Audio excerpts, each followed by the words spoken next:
বন্ধু বান্ধবীরা, আশা করি তোমরা ভালোই আছো। আর আমি আমার চ্যানেলের পক্ষ থেকে তোমাদের সকল বন্ধু বান্ধবীদের জানাই আন্তরিক শুভেচ্ছা অভিনন্দন এবং আমার চ্যানেলে তোমাদের সবাইকে স্বাগতম।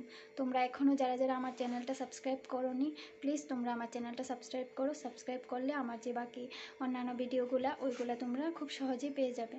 আর যাদের যাদের ভালো লাগে আমার ভিডিওটা, তারা অবশ্যই লাইক কমেন্ট শেয়ার করে দেবে। তো দেখো আজকে সমাজে কি হচ্ছে, তোমরা নিশ্চয়ই সবাই শুনেছ যে কতটা খারাপ পরিস্থিতি আজকে সমাজের।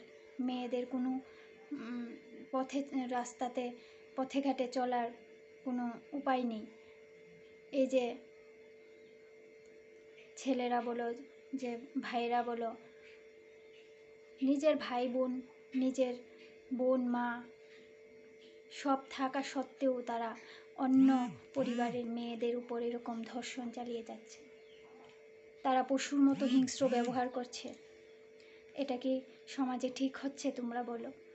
সমাজকে যদি সবাই মিলে একসাথে সুন্দর একটা সমাজ গড়ে তুলতে না পারি, তাহলে মানুষ হয়েই বা কী লাভ?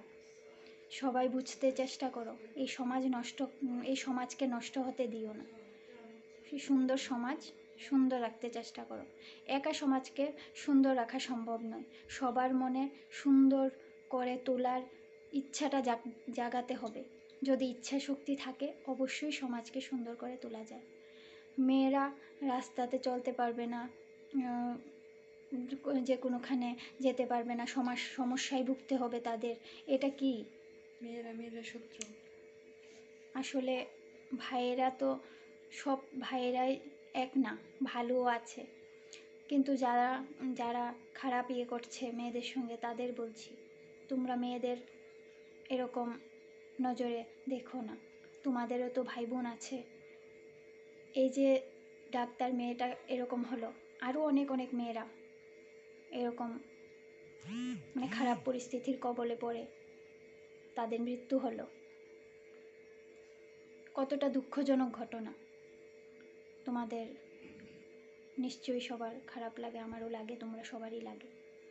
কিন্তু সমাজকে সুন্দর সুস্থ করে গড়ে তুলো, সবাই একসাথে মিলেমিশে থাকো। এটাই আগামী ভবিষ্যতে খুব ভালো হবে।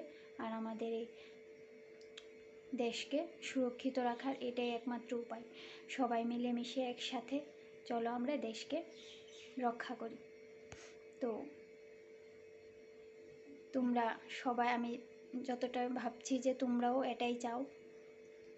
তো আজকের ব্লগে আমি তোমাদের কাছে এটাই তুলে ধরলাম। খুবই খারাপ লেগেছে ঘটনাটা শুনে। এরকম প্রায় হচ্ছে। এটা যে শুধু যে ডক্টর মৌমিতার কথা এটা না, কিন্তু আরও অনেক মেয়েদের ক্ষেত্রে এরকম হচ্ছে। আমিও একটা মেয়ে, মেয়েদের সঙ্গে এরকম হওয়াটা উচিত না।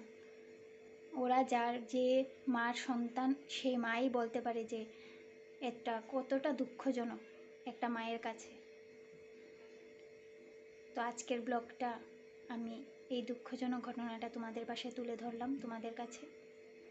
তোমার ভাল লাগলে অবশ্যই এটা লাইক আর শেয়ার করবে, কমেন্ট করবে। আজকের ব্লগটা আমি এখানেই শেষ করব। আবার নতুন ব্লগ নিয়ে আসবো তোমাদের জন্য। আজকের মতো টাটা।